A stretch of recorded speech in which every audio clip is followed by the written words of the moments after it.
And we are rolling today's astrology study group. Welcome. We have some fun things for you today, but I just wanted to remind you that I'm doing a holiday special, and there's a lot of different charts that I offer.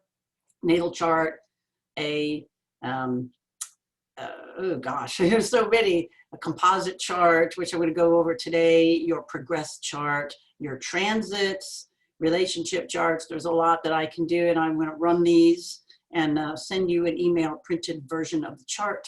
I put it in the email that I sent out today, so let you know the cost on those. And then I'm also available for consultations as well. But the charts are great gifts. You can open somebody's eyes to astrology, yours, your family's, and just have access to those things. So that being said, I want to share my screen because I'm excited about this today. So before I actually get over there, I'm going to show you we're going to look at the solar system a little bit, and then we'll talk a little bit more about relationships and studying people. How do you study somebody's astrology? And there's a few different ways. I'm going to show you something else that's kind of interesting today.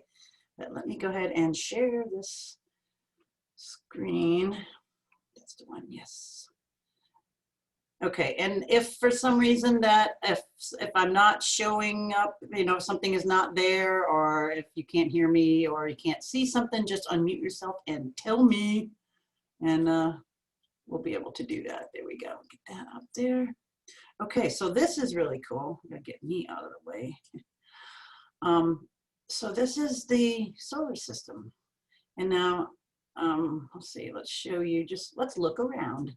So we can just go around, this level plane here with everything that is on this, that you can see. You've got all the dust, all the asteroids and everything is all centered around this one plane right here.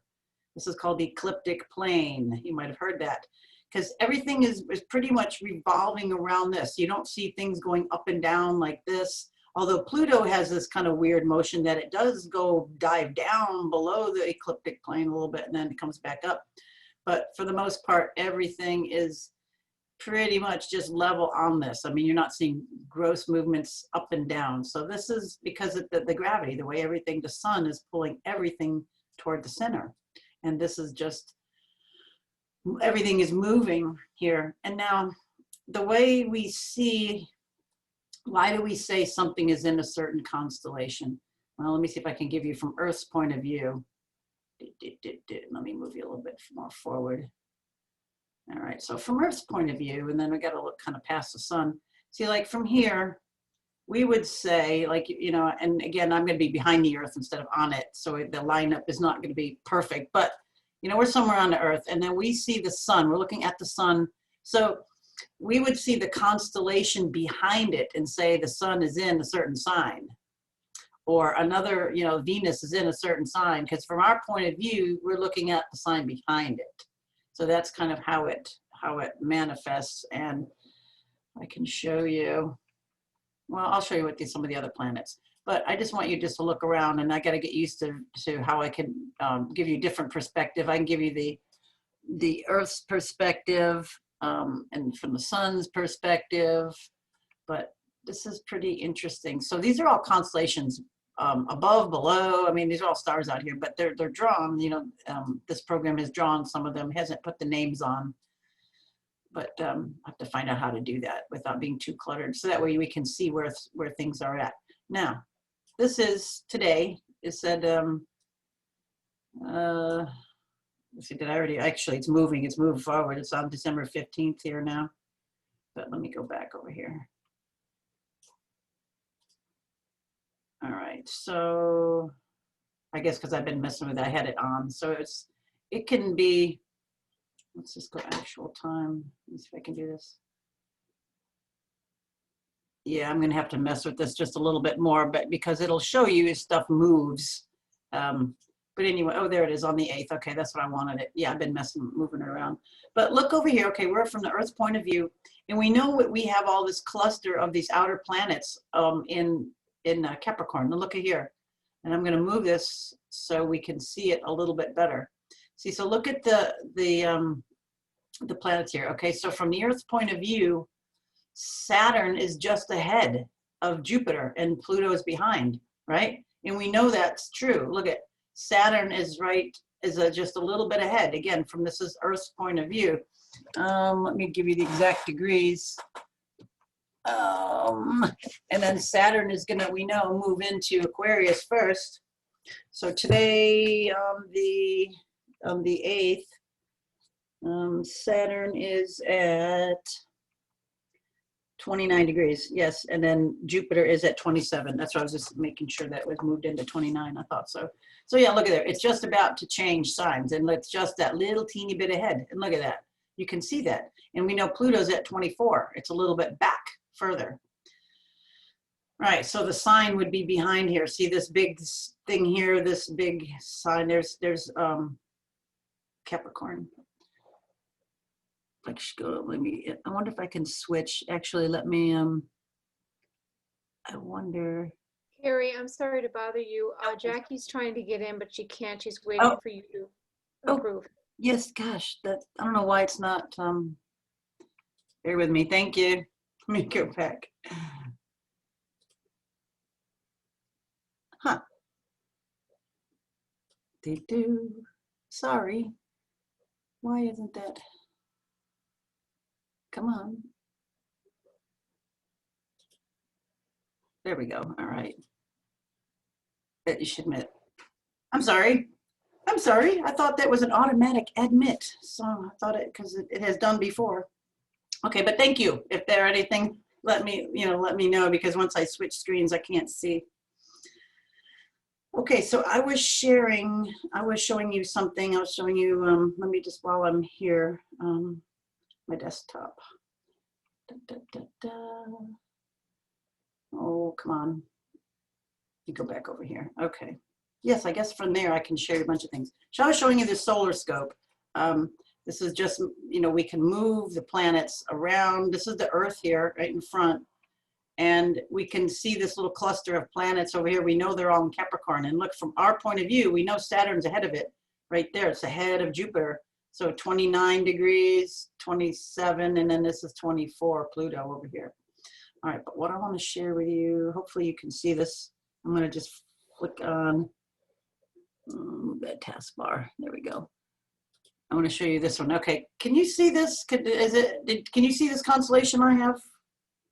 Maybe somebody let me know. I got a different screen. I've got a constellation called up here. I guess you can see it. Okay, if you can't see it, let me know. Okay, this one is Capricorn, and we see this like kind of triangular, funky little triangular looking thing here. This was the constellation of Capricornius. All right, so I want you to see that. And let's just look at, I've got Sagittarius over here too. This is a really strange looking one. I don't know, I just try to find one thing. It's got some little thingy on the bottom here, All right, so let's go back over the solar system. Now, let's go back here. And then let's look. See this, there we go. Yep, there it is. See, look at down here. There's Sagittarius right there, right? See it, that little V thing that was on the bottom. And if we go from the Earth's point of view, I got, if I can move it this way. Okay, from the Earth's point of view, I got it playing with this. That would be behind.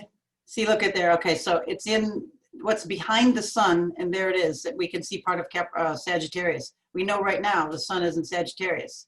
So if we look at the constellation behind the sun, which move the Earth, there it is, right there, and we move it back. So we got to get from the Earth's perspective. That's behind it, right there. Now these guys are moving into Capricorn, and we can see that triangular looking. There it is, right here. There's Capricorn. Let me move my mouse. Right there. There's Capricorn. I showed you that constellation right there. Okay, but this is not from the Earth's point of view because it's off center. We're up high to the left of Earth. We're on some, So if we were, getting that lined up with that behind there, and I haven't quite worked with this yet. There we go. Anyway. I'm not going to mess with it more time, but I just wanted you to see that's how we can tell, again, from the Earth's point of view, we look what's behind there. So we know that what's behind there from the Earth's point of view and I haven't worked with this, is that constellation. So you can see how it would be like if you're looking from here, if I had it lined up, you would be able to see that those are right behind there. Okay, that is really cool. And I can show you different things like the retrograde. We can see the moon, we can see eclipses. This is a really cool program. All right, let's get those out of there. Get rid of that, get rid of that. And I got all these windows open. Okay, I'm going to keep sharing some screens. I'm going to talk about rulership because this is going to give us more data. We've talked about this before, but I wanted to go over it again because this is important when we start looking at comparing charts with people. And this is the traditional way we looked at rulership. And we're going to start here on the bottom, and this is kind of the natural house, a natural way of thing. It's actually, this is torqued a little bit, but I just want you to see that. Actually, let me go to this one first here. With Aries, this is the natural or flat wheel, and Aries would be on the first house, cusp. So we're going to see these traditional planets. Now we're going to start down here, sun and moon, because it makes more sense to me when we do this. So the sun, the moon and the sun, let's go that way. Moon, sun. Now moon, and if we look at this, we have, these are the natural progression of the signs and thus the houses: Aries, Taurus, Gemini, Cancer, Leo, Virgo, blah, blah, blah, all the way around. Let's say now in the fourth house, we have Cancer, and we got the moon there. And we know that Cancer is the natural ruler, or the moon. Moon is the natural ruler of Cancer, sorry. And then the sun, natural ruler of Leo, the house next door. So that's that natural way of finding the sign rulership. Okay, so now again, going out from the sun, other than the moon, going out from the sun, the next planet is Mercury. So Mercury has to rule a couple signs. This is based on traditional, not the newer planets, but I'll show you those to you anyway. So Mercury, the next planet out from the sun, has two rulerships. So Gemini is ruled by Mercury. Mercury rules Gemini. Mercury also rules Virgo over here. On either side of this little nice group. How convenient. Then the next planet out from the sun is, we're from the Earth's perspective, so we're just going to know that, but just not counting Earth, is we have Venus. So Venus rules two signs. And these would be the next two. This just makes sense. This is how it rolls out. And we have Venus ruling Taurus and Venus ruling Libra, natural ruler, okay? Then the next planet out is Mars. So Mars would rule two signs as well. Aries, natural ruler of Aries, and it was the older ruler of Scorpio, right over here. Okay, then the next planet out is Jupiter. We know now, it rules Sagittarius, but it was also the ancient ruler of Pisces. And the last planet was in the ancient world. These are the also ones you can see with the naked eye. Saturn, which is the natural ruler of Capricorn, and was the ancient ruler of Aquarius. Now with the finding of three newer planets, we have Pluto, which is let's go with the furthest one, or the closest one. So we have a Neptune. Well, we have Uranus first, so I'm just going to start somewhere. So Neptune, and we gave that the rulership of Pisces, and we put that here.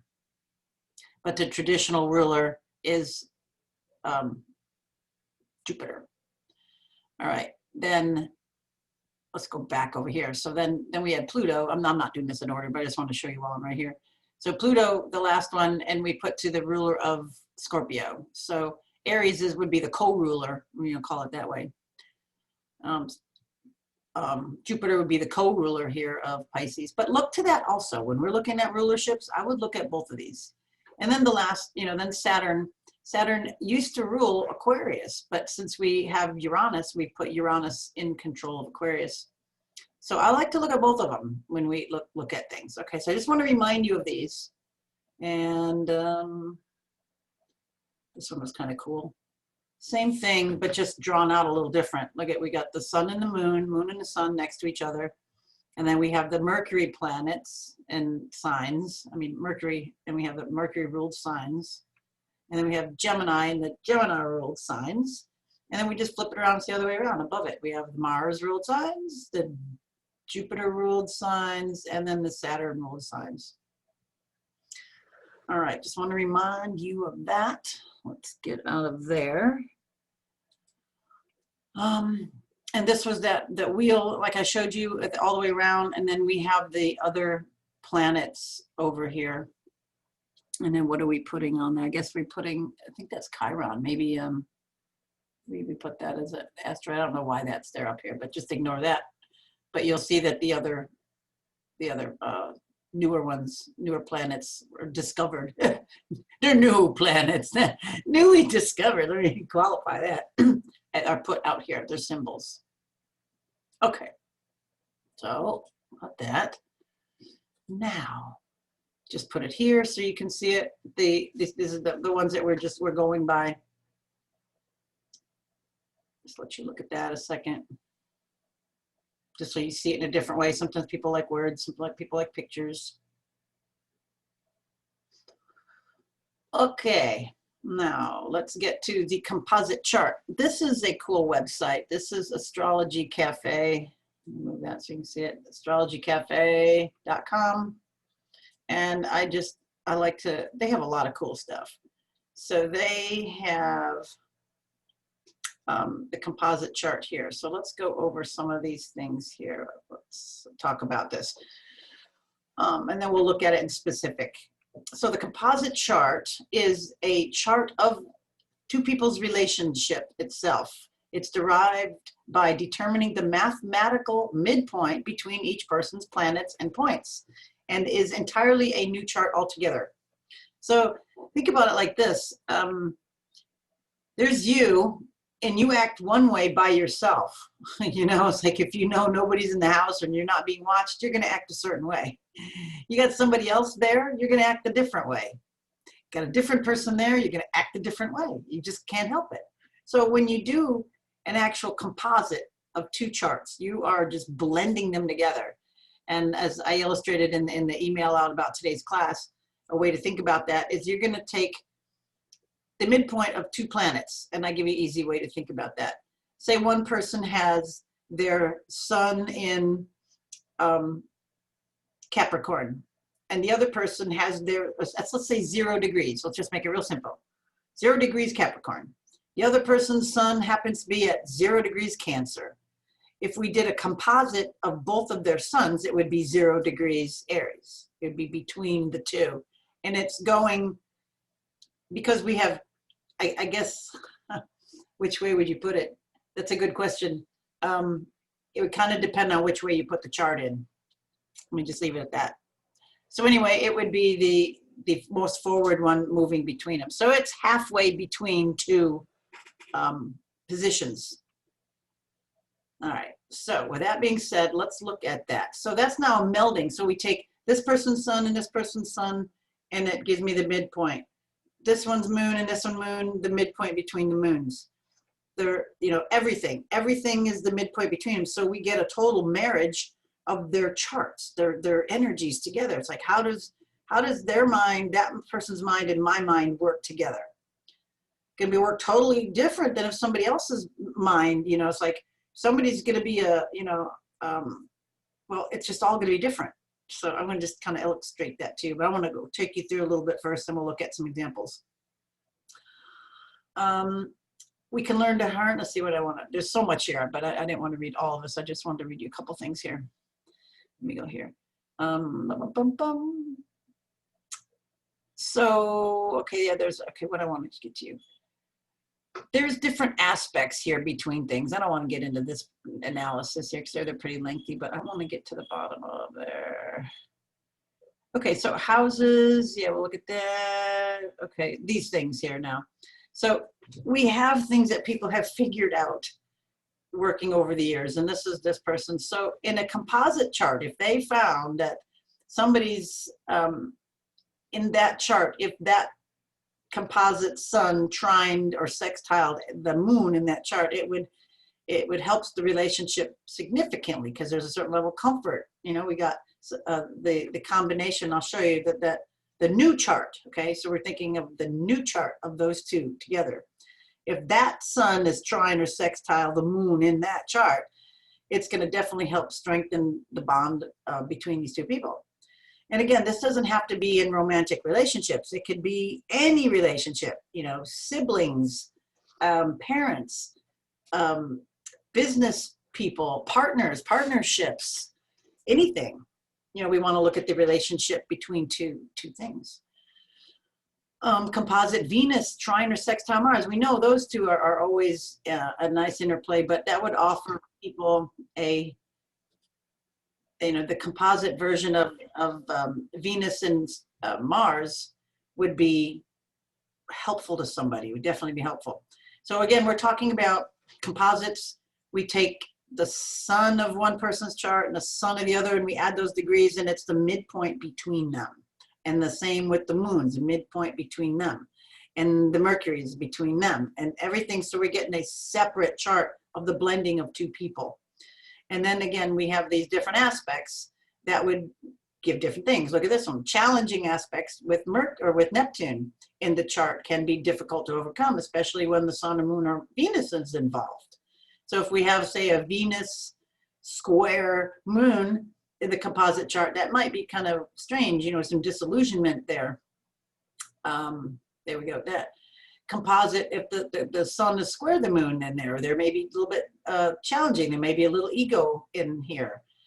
It goes on. I don't want to go through each one because it's a cookbook, you know, recipe book. When you go look at yours with somebody, you want to then go look up all those. You don't want to know about stuff that's not there. But I just want to point out that there are specific meanings as well, certain things that just jump out in this person, this author, and there's tons of them, you know, giving you different meanings. All right, that being said, let's see if I can go, I gotta stop share and I gotta give you a different share from that. All right, so that's the basis of the chart.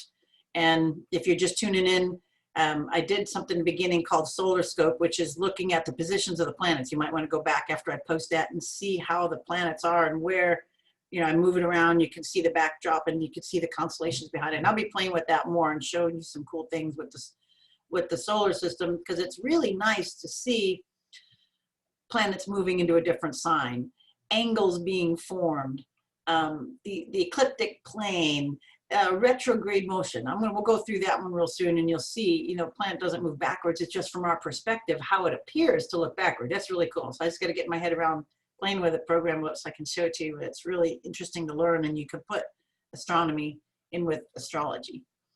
Okay, so now I'm gonna share my screen again. Let's go look at some charts. Let's look at some charts. Okay. And I think I got this one called up. We'll look at this one first. Get it bigger, I hope. There we go. Okay. You just got to get used to looking at wheels here. And we were looking at the Trumps recently, so I thought I would look at them a little bit, and we'll just see how much time we have and go through stuff. I'm going to try to make these a little bit shorter. I know everybody has so many things to watch and everything. I'll try to keep these around 40, 45 minutes instead of an hour. And then maybe I can do an update or something through the week, give you some other little follow-up tidbit on something. Okay, so let's look at this. We have Melania Trump's chart over here on the far left, Donald's chart over here on the far right, and this is the composite between them. So let's just take a look at this. They both have Leo rising. I thought that's so cool. I mean, it might be kind of fiery, you know, but okay, we'll go into it. So she's 18 degrees and he's 29. So the midpoint between 18 and 29 is 23. Okay, so we have 9, 10, 11 degrees. So 5.5, 18, 19, 20, 22, 23. Okay, to see that, just take the midpoint of that. Okay, so again, this is an easy one. So we have 18, and the other one is 29, and we know that that's what, 11 numbers off from 18 to 29 is 11, And let's cut 11 in half. That's 5.5. So let's count forward from 18 or backward from 29, and we'd arrive at 23, 23.5 or something like that. I was just cutting, and there it is. 23, it was 59 minutes because I didn't mess with the minutes. So that is their combined ascendant. So it's going to be similar because they both have, Leo rising. So the overall flow of the houses are going to be similar. Not going to be different. I'll show you another one a little bit that's different. Let's look at their suns. Okay, we know Melania is a Taurus. Look at 5. She's at 5 degrees Taurus sun. If we look up here, and then Donald is a Gemini. 22 is Gemini. So between Taurus and Gemini, we're going to probably have like late Taurus. There it is. And then together they're at 29 degrees Taurus, their energy. So they're, very earthy, very down to earth, very practical, very pragmatic. The energy of them together, they're earthy. They like stability. They like security. They like, all that stable Taurus stuff. Their sun, that's kind of, their energy of that. That's what they represent together. Now look at their combined, let's look at their moons. Okay, so she's got this really stoic Capricorn moon. She's just like no nonsense, and she's just like emotionally stoic. And then he's got this really goofy Sagittarius moon. And he can just say something, his emotions, he's just, bleh. Anytime you see Sagittarius somewhere, there's just, it's an emotion, it's an outpouring. That mouth cannot be stopped, And it's, we'll talk about it another time. But anyway, so we got the combination of these two. I'll try to stay on point. So they're close together, right? I mean, these two signs are close together. So the combination of them is going to be somewhat close to that. So it happens to actually be 28 Sagittarius. Let's see if I got that right. Right, because hers is early Capricorn, and then his is sort of late Sag, so it's going to be later Sag, right? It's going to be a little later because hers is in Capricorn, so it's going to pull it later into Sag. So they have together, they have a Sag moon, and their energy together lightens her up. He makes her laugh. he brings some light, some levity to her. Look, this earthy, just such an earthy, the sun moon, she's got a trine there, and it's like, look at that exact, it's like 1 degree. She's so earthy and so pragmatic and stoic and got that energy, but he lightens her up. He maybe make her laugh and more. Okay, so I'm just kind of looking superficially at things. Let's go look at their Mercuries. So he's got Mercury in Cancer. So he's thinking, he feels. My husband's got this too. So it's a think feel. It's a feel think. Mercury is its own sign is Gemini, but we're making it feel. So this is very interesting. That's why one of the reasons I believe he's integrous, because he's got this blurting out of truth moon. You cannot stop something, and then he's got this think feel.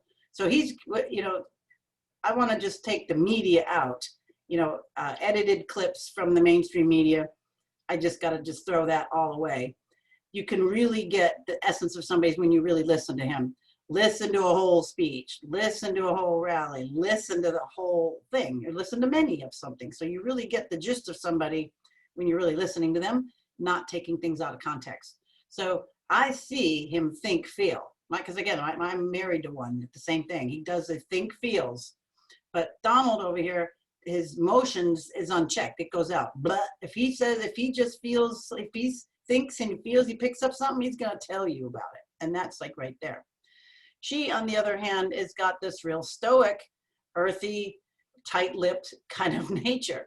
And together, let's look where their Mercury is. Let's say I looked at her Mercury. Her Mercury is over there in Taurus. Look at that, 22 degrees. And then his sun is at 22 degrees. Just interesting, the degrees. I mean, it's only one sign apart, but just degrees. And all that crap started last year. Capricorn at the 22 degree mark. So, but it actually trined her. But there's so much in astrology. Oh my gosh, back and forth. But I'm trying to stay on track. It's easy to get off. Okay, so got this earthy, she thinks earthiness too. So she thinks like her sun and her Mercury are together. You know, they're very congruent. And then look at her Saturn is there too. Very earthy woman. And Venus. I think we talked about that before. So solid, so earthy, so practical. But when we put them together, it moves her Mercury. It lightens her up. He lightens her up. You know, her Mercury goes from security and comforts or taking care of things to being a little bit more levity. The combination of them brings much more levity to this mind. I mean, and it makes him get a little bit lighter too, because instead of think, feel, it puts it in its own sign. Their togetherness puts that Mercury in its home sign of Gemini. So it gives them, they become much more powerful thinkers together. She might help him work stuff out. You know, he might go home and go, you know, with the Mercury, his Mercury in Cancer, with all that feeling, he can just go secure with, you know, that's going to trine and connect with all her Taurus stuff. So he can dump his head, you know, all that shit in his head sometimes into a solid, she's solid. She can just hold on to that and just take all that stuff and just hold it for him and let him work it out. Okay, that's just one thing I'm seeing about them. Let's look at their Venuses. Okay, so his Venus, look at there, is in Cancer. He's got all this stuff in Cancer. Another reason I know he's sincere, because people that have all this stuff in Cancer are constantly thinking about others. They're thinking, feeling, and helping others. And if you look at his track record of stuff, I mean, he's, you know, what was the thing with the skating rink? They wanted to ditch the skating rink or something, an ice skating rink in New York, and do something else, put a dump or something on her. And he said, no, people need a skating rink. I'll buy it and just refurbish it, and people are gonna have places to skate. You know, lots of stuff. Kid needed surgery. He said, you know, cancer surgery, or so I forget how he got connected. Somebody calls him. He had his plane pick up this kid and bring him somewhere. It's like just stuff like this. That is that Cancer sappy kind of stuff. I just have to say it that way, but it's heartwarming though. And all this stuff, think Saturn, you know, is being made to be emotional and deal with that homey Cancerian stuff. And then Venus, it's just all there in that Cancer area. And again, I kind of know it because I'll show you, my husband's heavily into Cancer, but his redeeming factors is all the Gemini, which lightens it up. But I still see it. It's like they think, feel, they think about, you know, other people, to think about getting a gift, to think, what would the dog want for Christmas? Like, what? I don't think about the dog. I'm thinking about other people right now. Well, we have to put something for her. Gotta wrap it up so she can have it. Like, oh yeah, okay. You know, but okay. So anyway, let's look at a few more things. Mars. I like to look at the personal planets, because if people are fairly close in age, those outer planets aren't going to move that much, but they're a little further apart. So we'll just look at them real quick too. But Mars, her Mars is in Gemini. His Mars, where is it? I'm not seeing Mars. There it is, in Leo. Gemini and Leo. Okay, that gets along. And then their composite Mars is in Cancer. Now, isn't that interesting? So it's starting to lighten up a little bit, because look at his Mars is sitting right on his ascendant, and that gives his mouth and his personality and everything a drive. But it's interesting that's on the other side of the ascendant. It's in the 12th house side, which is a little bit more behind the scenes, but it still lights up the Leo rising. It sure enough does. But it gives him, being that it's in the 12th house, it puts a little reins on it. When Mars is in the first house, it takes on a much more Aries-like flavor. And again, I know that personal experience. I'll show you in a minute. So this is kind of similar. This interesting chart to go through, for me to go through for you. So anyway, it kind of puts his energy a little bit into that feeling, that Piscean side, which goes right in with his think, feel, Mercury mind. So he's got good instincts with that, and he's got drive to act on it. And when it's in their chart together, it moves it forward. It takes it into this feeling area, which is so interesting with him, because he's got all this feeling stuff here. So it's going to take Mars and put it into action, you know, the Cancerian action. It's like nurturing action, taking care of people, having energy to do that kind of stuff. All right, let's move on and look at, well, I want to look at the outer.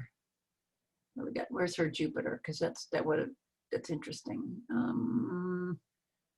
These are small for me. I gotta look around. Okay, her Jupiter's down here in Scorpio, 0 degrees Scorpio, and his Jupiter is in Libra. Okay, so they're close together, and then here they're in Libra. Okay, so it kind of takes on, it brings her, the change, their relationship changes her quite a bit. I mean, changes them both, but it pulls her Scorpio 0 degrees, that Scorpio, more of that kind of stoic, focused depth, and it lightens her up. It brings it over here to Libra, and that's, natural rulership.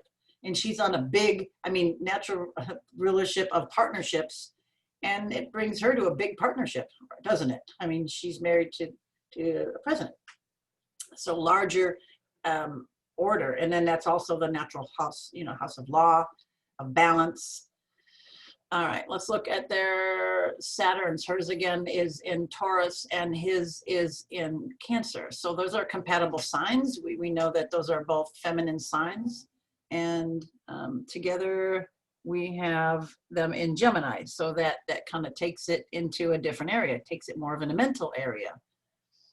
Okay, so this is how we compare two people. Let me give you, because I know we're probably running low. Where's our time? Okay. Let me just look at the outer planets real quick here. I shouldn't have moved too much here. I wanted to look at their Plutos. Actually, I want to look at their Uranus.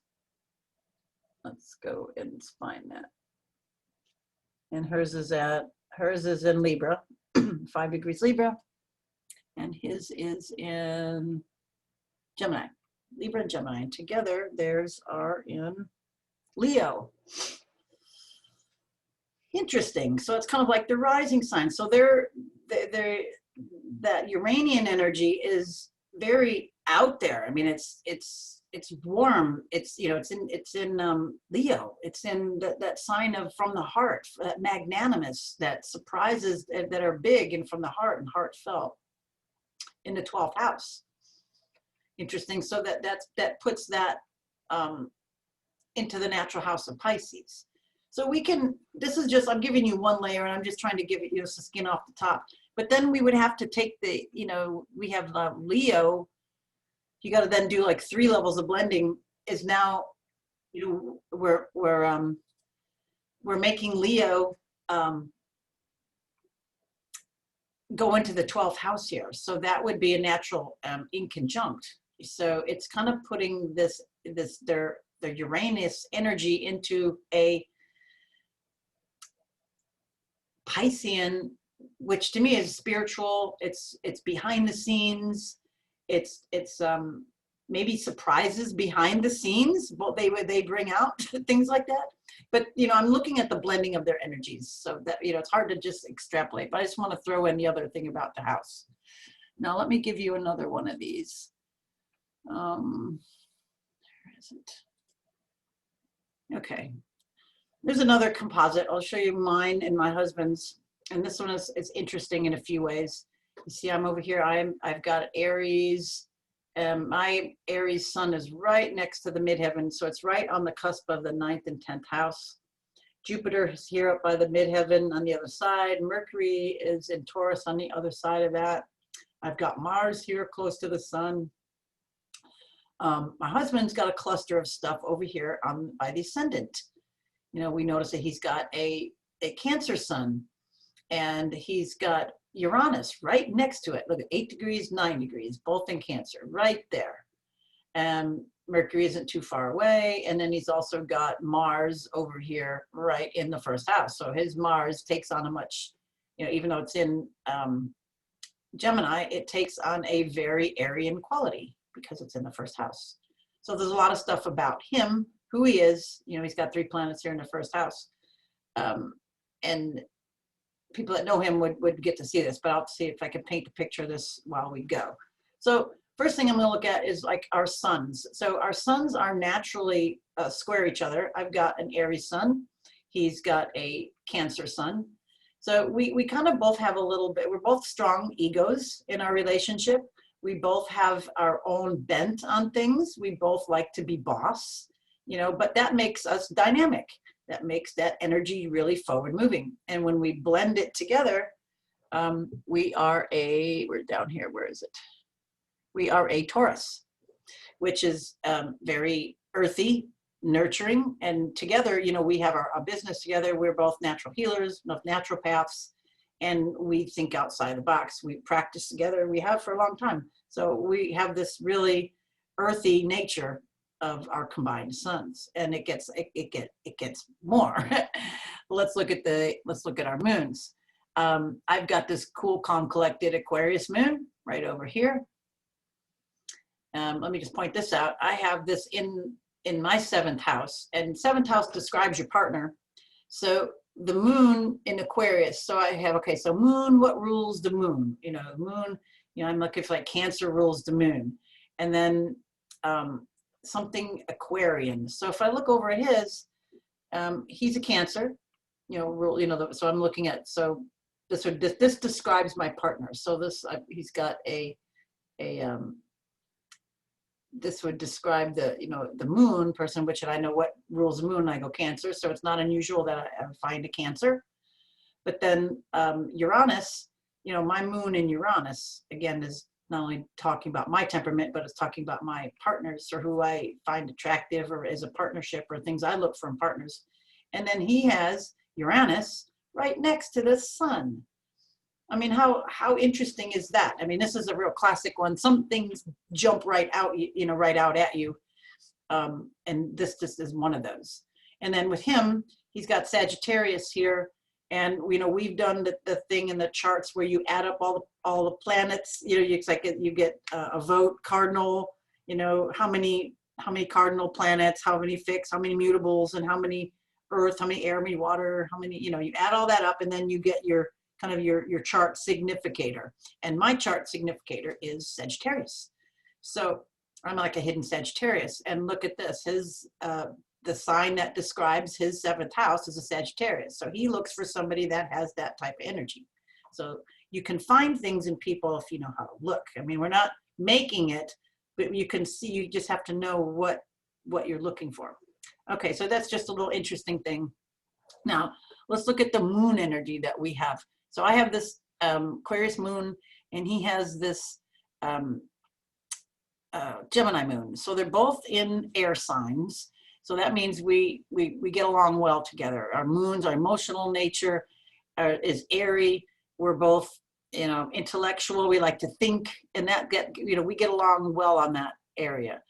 But then together, they happen to be an Aries moon, and we definitely are fiery together. We definitely have a raciness. There's like kind of raw energy. We're emotionally there. It's not. We can get riled up together about certain things. What else? Okay, then we also have another. Okay, here let's look at the Mercury. So Mercury, my Mercury's in Taurus. His Mercury is over here in Cancer. So this is what I was telling you about, a think feel. So my husband is very, very intuitive. I mean, he's Cancer, but then he think feels, and I see him do this, that his mind, and then he's got the moon here, so Mercury, he's got a lot of mercurial energy, and the Mars gives it drive, and to have Mercury on the ascendant. Look at all this heavy mercurial stuff, but that adds to the think feel. So here's all the think. And then this Cancer stuff is the feel. And then to top it all off, the mind here for him is a think feel. So I see him do this all the time. Okay, so mine is there in Taurus, his is over there in Cancer, and then together they're over here in Gemini. So that's kind of interesting. I think that's the same thing when we put the Trumps together, that they pulled both their Mercuries from each of the other signs into the sign of Mercury being in Gemini.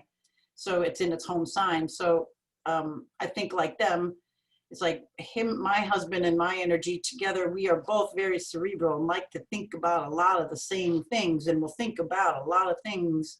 And when we work with a patient, we think you have two people with one person. So we're thinking everything we can with them. My husband has his bent in the way he looks at things, and then I have my bent and I look at things. So you're getting the best of two minds. And I think that is a really interesting way to, we look at two people in the composite chart. So that totally indicates to me, I want to give it to you, one from the inside, that I can be an honest and say this is really true, and I can attest to this. I can write an affidavit, swear to it.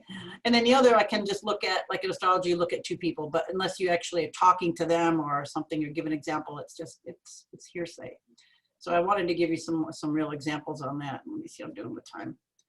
All right, I'm getting close. So anyway, we could just go around and we look at these types of things with people. You look at the combination of the one and the other, because something is not going to be other than the birth chart itself. Something, that doesn't indicate is not going to now all of a sudden be something different. It's like if you have some really crappy aspects to your Venus, the other person might lighten you up, but your stuff is still going to be kind of crappy to you, but they're going to bring help, and bring assistance, or maybe your life will be better, but you still have certain things in your chart, but the other person can definitely change you, and we look at this, like my chart, I've kind of got a lot of things pretty much scattered around here.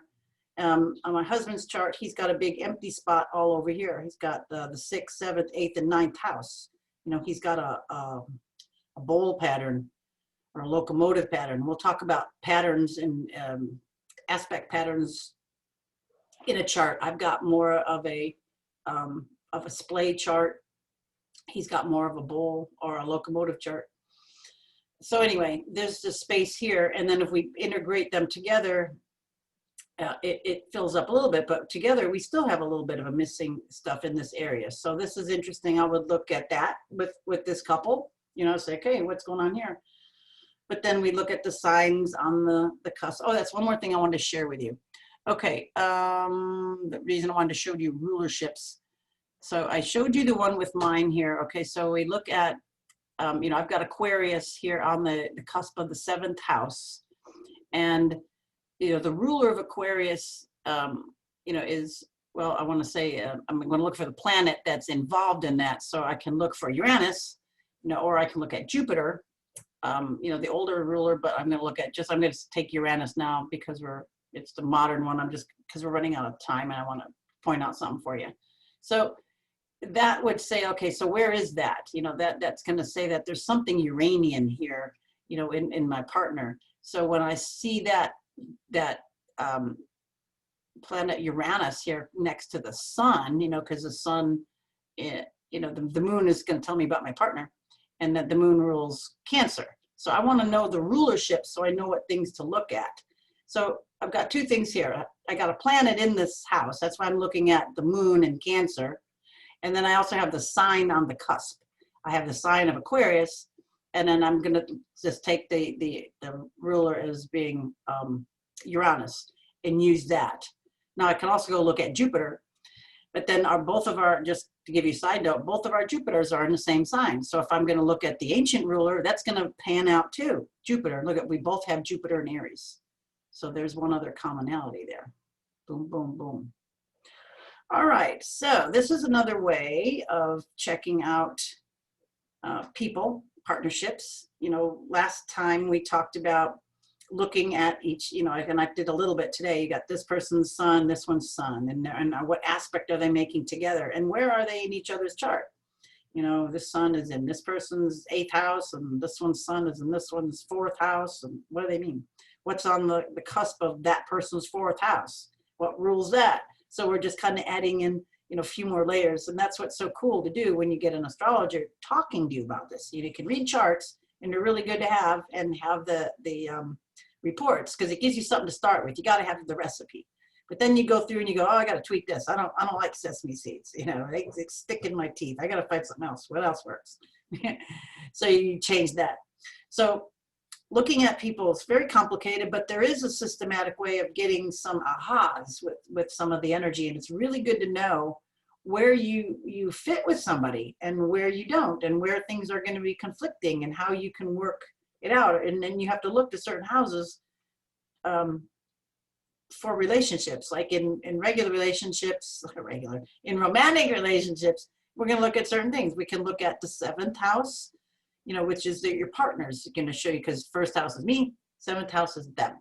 And we can look at the fifth house too, which is your creations. It could be love affairs. It could be things that you create together, like children, or your business, or, what are you creating together with this person? You could also look at the fourth house, which is your home and security. What's going to make you feel secure and at home?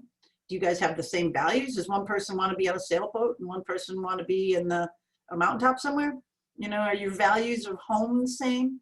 So these are the good things to look at around, like what do you as partners like? What do you need? And what are you willing to work with and compromise? Are you both okay with this? It's like the one person that wants to live on the mountaintop. Are they okay with living on a sailboat for a while? Maybe not. Maybe they get seasick. Maybe never thought about it. So these are the cool things that you start looking at. And then when you combine the energy, again, it's like you can be by yourself somewhere and it's like you're washing dishes. La, la, la, la. All of a sudden somebody walks in, well, I better wash it better. Look at me washing this dish. You're wash it different. Somebody walk in, and then you're going to wash it different if your mom walks in, or your older brother, or your 2-year-old, or, it's different people. It's like if your mother-in-law walks in, you're going to wash that dish different than your 10-year-old or something like that. Okay, so I hope that's giving you some more info on putting two people together, because, we're complicated, but we got to have some kind of map to study each other, and to study things, and to look at things, and to make corrections as we navigate through life. All right, thank you all for studying astrology. And if you don't have any any questions, I'm just reading here. We'll end it for today. So what was it that Rick Levine says? Think globally, but act locally. Yeah, that sounds right. Okay, bye for now.